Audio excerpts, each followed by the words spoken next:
In my interview with Madeleine McQueen, she made the comment that we're, as black women, often very good at professional development, but not so good at personal development. Is this something you experienced? Is ignoring your personal goals limiting your professional success? You're listening to This Woman Can. I'm your host, Janice Sutherland, where I help mature professional black women take charge of their careers and lives to create a future on their terms. Hey, and welcome to this week's edition of This Woman Can. As I said, this week's episode was really, influenced by the conversation I had with Madeleine McQueen. And if you haven't listened to that episode, I really suggest you go back and do so because it was a really great interview, even if I say so myself. And the conversation was really all about, one of the things that came up in the conversation was that as black women, we really excel in advancing our professional skills, which is borne out by statistics. But sometimes we overlook the equally crucial realm of personal development. We've mastered the art of navigating corporate landscape, we've honed our expertise, and we've climbed the corporate ladder.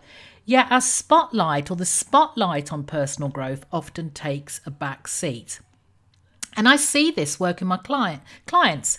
There's actually an opportunity to redefine success. You know, I'm all about that, looking at success differently by embracing a more holistic approach.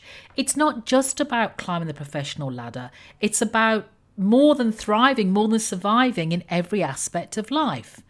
So if you want to imagine your coaching journey tailored to empower you, not only in your careers, but also in your professional life.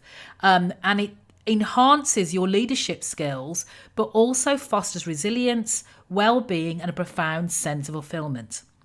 So today, I really want to shift the narrative because it's time for us to recognise the value of professional development alongside our professional prowess.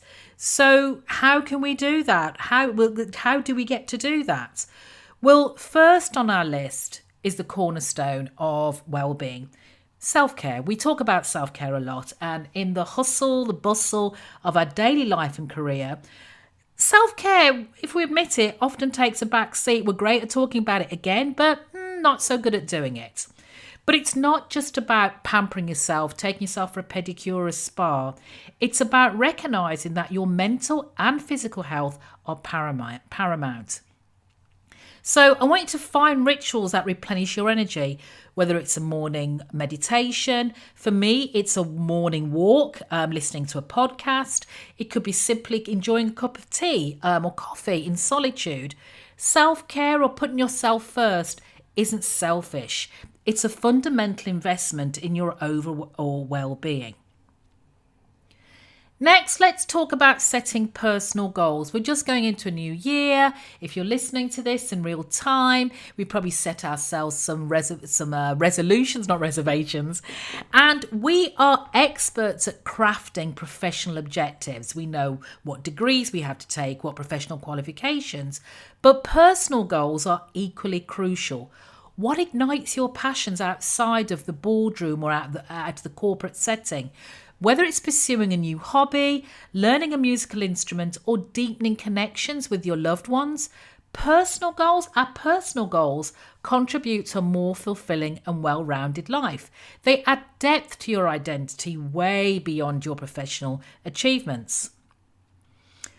And then we need to look at cultivating growth mindset. You'll hear me talk about mindset, having a growth mindset all the time. As accomplished women, we have conquered numerous challenges, but a growth mindset really takes this a step further. It's about embracing challenges, not as setbacks, but as opportunities for continuous learning and improvement. So when we're faced with obstacles, or when you're faced an obstacle, consider it to be a stepping stone to becoming even more resilient and being an even more adaptable version of yourself. Strategic networking is the thing I want to look at next. That's our next focus. Because while we excel, again, in a professional networking environment, you want to extend that to your personal life or our personal lives. Connect with persons or individuals who inspire you on a personal level, those who share your values and can offer diverse perspectives. A robust network enriches both your professional journey and professional growth, providing a support system that really transcends your career milestones. And just adding to that, I want to emphasize the importance of continuous learning. Now, I don't mean of taking more qualifications, because the world is ever evolving, and staying curious, having that level of curiosity, keeps us relevant and engaged. So attend workshop classes, read voraciously, listen to podcasts, engage in courses that not only enhance your professional expertise, but also ignites your passions outside of work. Learning is a lifelong journey that contributes to both personal fulfillment and professional success. And while I talked about networking, one of the things you want to look about that when you're doing your strategic networking is seeking mentorship, because mentorship at any age is a powerful step towards personal and professional growth. So identify those persons, mentors who can not only guide your career trajectory, but also provide insights into life's challenges, because there's things they've been, or steps or situations they've been in before you. And their experiences can offer valuable perspectives, helping you navigate the complexities again of both your professional and personal spheres. And then whilst we talked about self-care, one of the things we also kind of focus on is work-life balance. Now, I'm a big proponent that work-life balance doesn't exist. However, work-life integration is a possibility. It's not about achieving balance. It's about harmonizing these two facets of life. When you get to have a busy job and you get to be senior, there sometimes is some overlap. However, you need to define boundaries that allow you to thrive in both of those areas. Recognize that personal and professional aspects coexist, and find that synergy between the two of them that enhances your overall well-being. And then finally, celebrate achievements. In the pursuit of excellence, we often forget to acknowledge our victories. And I don't talk about the big things. I'm talking about big and small. So take a moment, maybe once a week, once a month, to reflect on your accomplishments, relish in your journey, and let these moments of celebration fuel your confidence for future endeavours. Acknowledging your achievements contributes to a positive mindset and reinforces the belief that you are capable of conquering any challenge. So as we conclude today's episode, I want you to remember or take away from this that personal and professional development are interconnected threads that weave, that, create the tapestry of your life, that make it interesting. By incorporating these actions into your daily routine, you're not just advancing your career, you're enriching your entire journey. And I want to hear from you. What aspects or what do you do to focus on your personal development outside of your professional activities?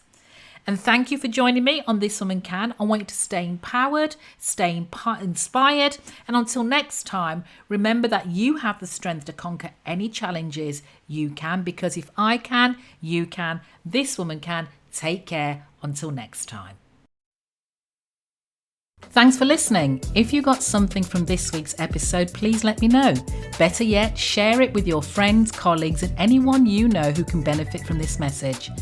Don't forget to subscribe or write a review and connect with me at my website, janicesutherland.com, where you can also subscribe to the This Woman Can newsletter or connect with me on LinkedIn.